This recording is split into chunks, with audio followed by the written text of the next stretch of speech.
So this is what 11 inches of rain does to a front lawn. The last time I mowed was sometime back in late 2018. Just to give you some reference as to how wet this 2019 has been, it is typical for us to receive 14 inches for a whole year. We are not even at the midway point yet, and there has already been 11 inches. Judging by all this out of control vegetation growth, you may consider me lazy, but I just call myself opportunistic. If there weren't this much growth, I wouldn't be able to test the full capability of my lawn care electric equipment. As you can see, there has been some dried off patches. At its height, the vegetation was a lot taller. Here's a picture of the lawn only a couple of weeks earlier in the year. The concentration was spectacular. I would stand here in awe of how a dried patch of dirt can so quickly transform into a dense jungle. I am shooting this video with a GoPro Hero 5 Black on a Feiyutech G6 Plus gimbal stabilizer, and this shot really demonstrates how wonderfully the gimbal smooths and stabilizes the shot even as I walk at a brisk pace. Initially, I wished for more uniform grass growth, but this variety of dandelions, crabgrass, shepherd's purse, and Canadian thistle has really grown on me, pun intended. However, as much as this weed gives the house a unique identity, having the vegetation grow to this amount brings its own problems, such as attracting unknown and unwanted insects. So all this has to go and go quickly.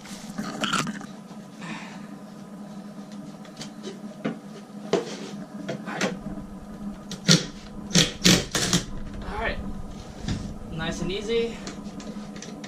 Take this plastic screw off, then you can take the blade off. Just be careful, it's got two cutting edges on both ends.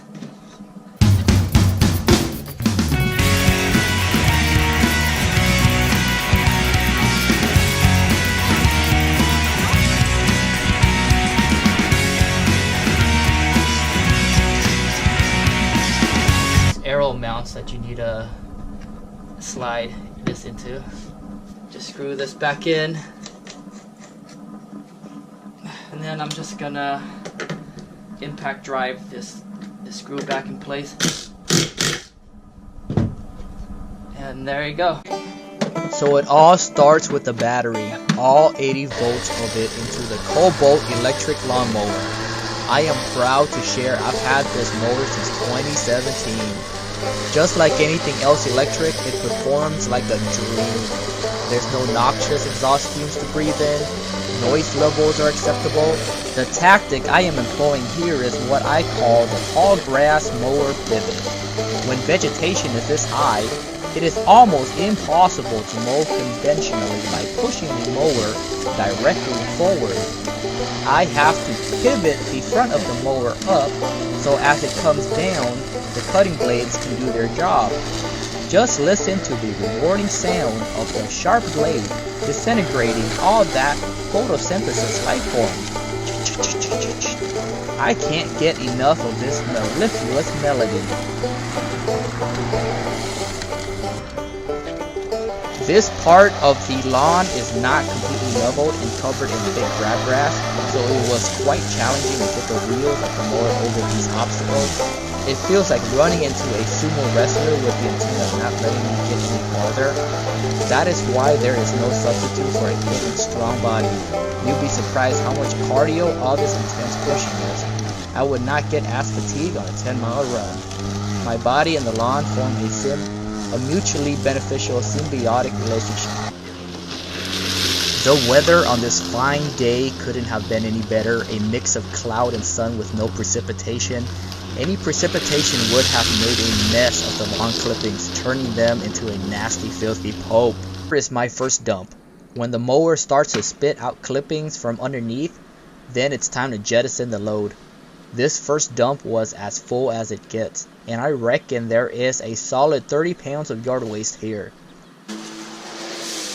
Here I am tackling crabgrass on the lawn edge. You might think this should be quick work, since a portion of the mower is going over concrete, but I am actually maxing out the capability of the mower here. It takes time to adjust the forward speed just right to maximize the cutting efficiency. Too little force and the resistance of the grass will impede my forward motion, but too much will stop the motor. Believe it or not, even with this much power, the lawn will cause motor stoppage when too much grass is tried to cut in too short a period of time. If you look to my right, your left, the river boulders are still holding up beautifully. Definitely one of my best investments.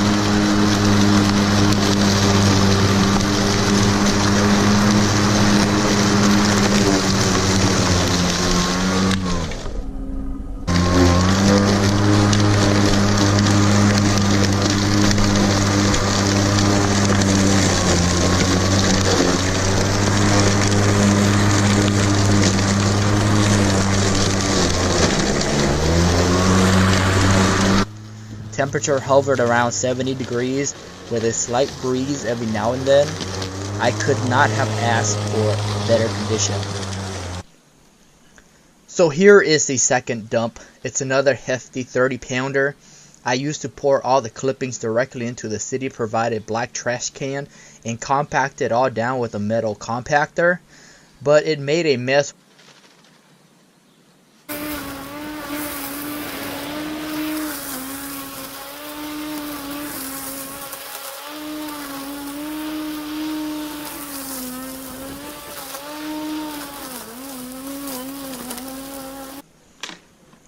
This is dump number 3. Notice how a lot of dust and debris kicks up when I transfer the clippings to the trash bag.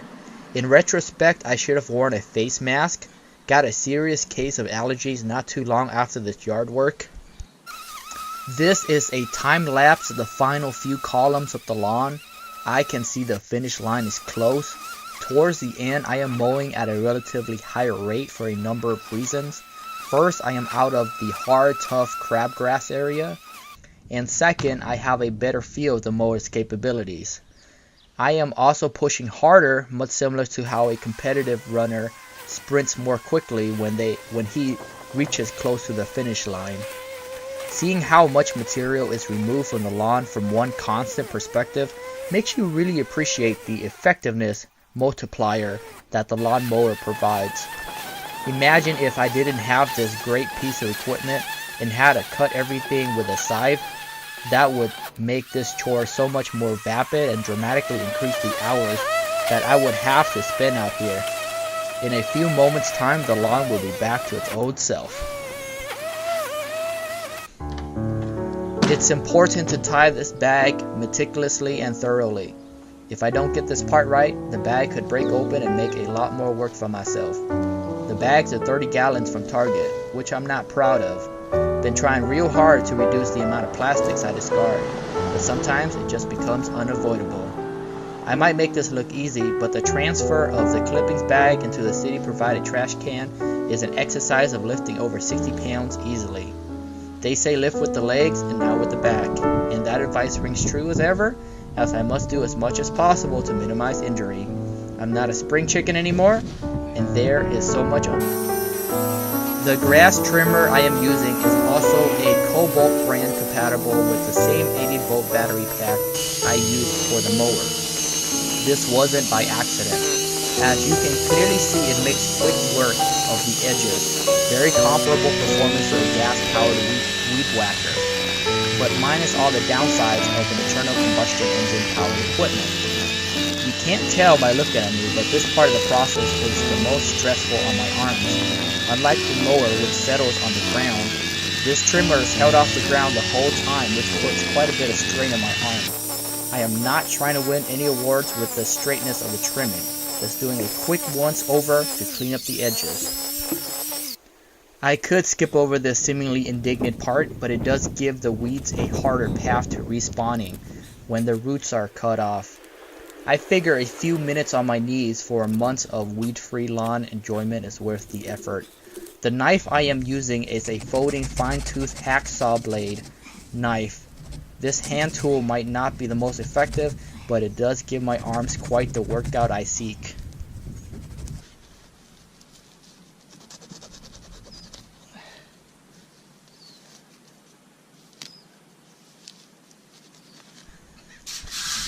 Finally, it's only a matter of raking the leftover clippings and clustering them into a small area, then handbagging them for disposal. I find using utility gloves to keep my hands from injury.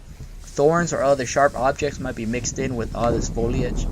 At this point, I am super exhilarated to see how this jungle has transformed.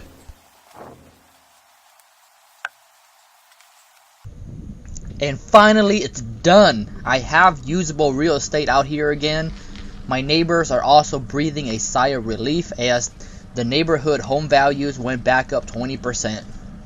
Okay, I made that number up, but boy does it make a dramatic difference between the dense jungle yard of before to the short and manicured lawn that is what you're seeing before your very eyes. Until my next epic lawn mow video, I will see you next time, and enjoy the rest of this beautifully mowed masterpiece.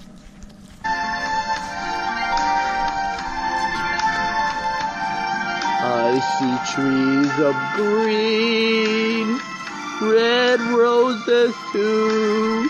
I see them bloom for you and me, and I think to myself, what a wonderful world.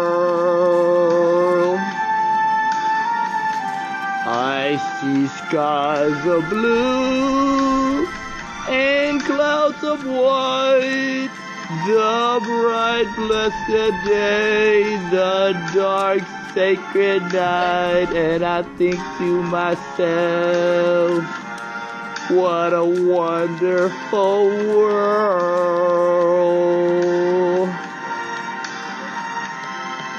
The colors of the rainbow, so pretty in the sky, are also on the faces of people going by.